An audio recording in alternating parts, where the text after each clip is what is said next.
Okay, today in class, most classes finished completing, we coded the periodic table of elements. So what we did in class, just really quickly, is that the first thing that we did is we numbered the periods going across. So we said this is period 1, and this goes across. So period 1 is going to have hydrogen and helium.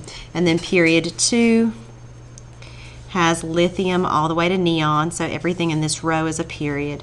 Then we had period 3, then period 4, period 5, period 6, and period 7. Now, so one thing we talked about in class is you'll notice that they go all the way across, except here, this has a star, and it looks like a footnote here. And what this is meaning is that this row, the lanthanide series is what they call them, from 57 to 71 actually fits right in this space here. So really the periodic table needs to be a lot wider than what it is, and the whole purpose that's down here is to save paper. So this really fits in to that space right there. So this is really a part of period 6, okay, going across the lanthanide series. And then this one here is period 7.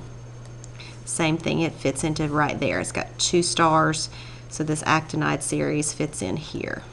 Okay, and the only scientific reason that they're down here, again, is just to save paper. So those really fit into there. So anytime we're looking at these periods, lanthanide is actually part of period 6, and the actinide series is part of period 7. So looking at those, we named the periods, but do we really know what the periods mean? So what we're doing is we're annotating this. When you get the Georgia end of course test, you will get one like this. Of course, it won't have all the notes and things on it that we're placing on ours to practice with, but you'll get a clean copy of this at the test. So let's talk about what these periods mean. A period means, or equals, and I'm just shorthanding it, the number of energy levels, or the number of shells.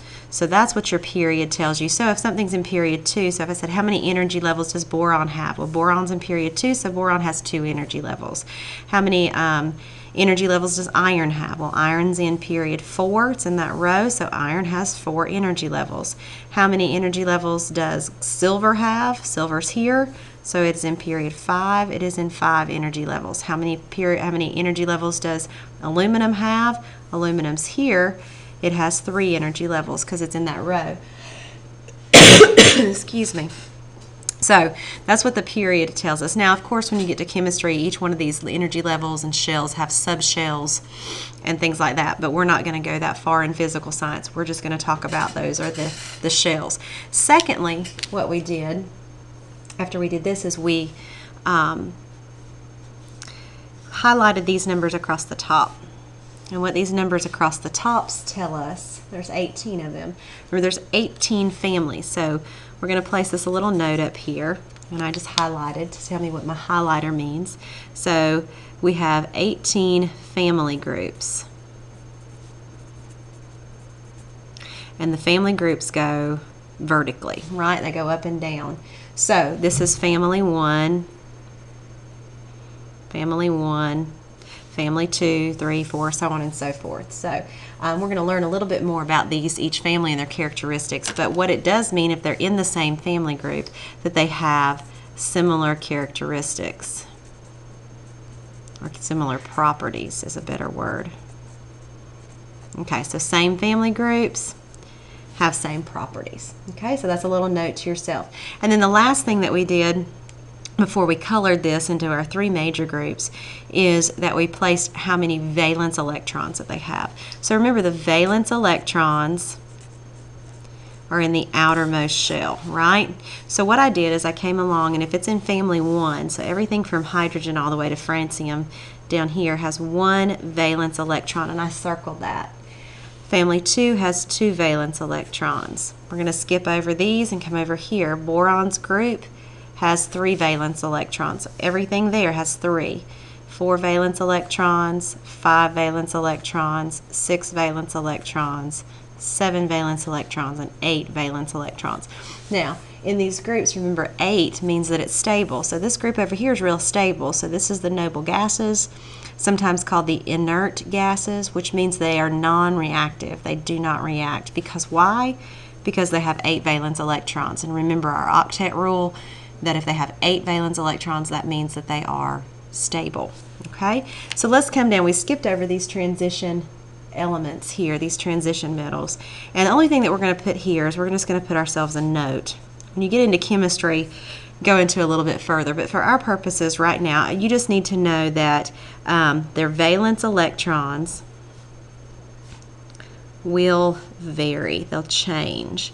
So if they are in families 3 through 12, their valence electrons will change, and they'll be anywhere from 2 to 4, just depending on how that they're bonded. And when we get to bonding, we'll talk about that, and you'll see how they will change. Now, the last thing that we did, so we labeled our periods, we labeled our valence electrons, and we know our family groups. We know about these things down here. The last thing that we did is we colored this. And so what I want you to do is make you a legend down here at the bottom, like color-coded legend for metals. Then a color, whatever you want. We used highlighters in class for non-metals. And then we used a highlighter for metalloids. And then we left some blank and that are undefined. So, just for example, I'm going to come along here and highlight some of these really quickly. One thing that I'm going to highlight right here is our metalloids, and I thought I had one already highlighted so I could put it on here and let you see, but I think I'd let somebody loan it. Borrow it. I mean, I loaned it to somebody. All right, so what we're going to be looking at is our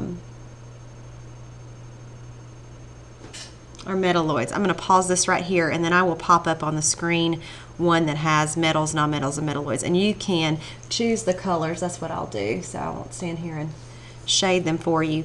But if you're going to do metals blue, you would put like blue, and then you would color all your metals blue or highlight, and then you could do another color for non-metals and metalloids. It doesn't matter the colors as long as your legend matches what you have. Okay, so I will put one up, and then you can pause it and keep it on there.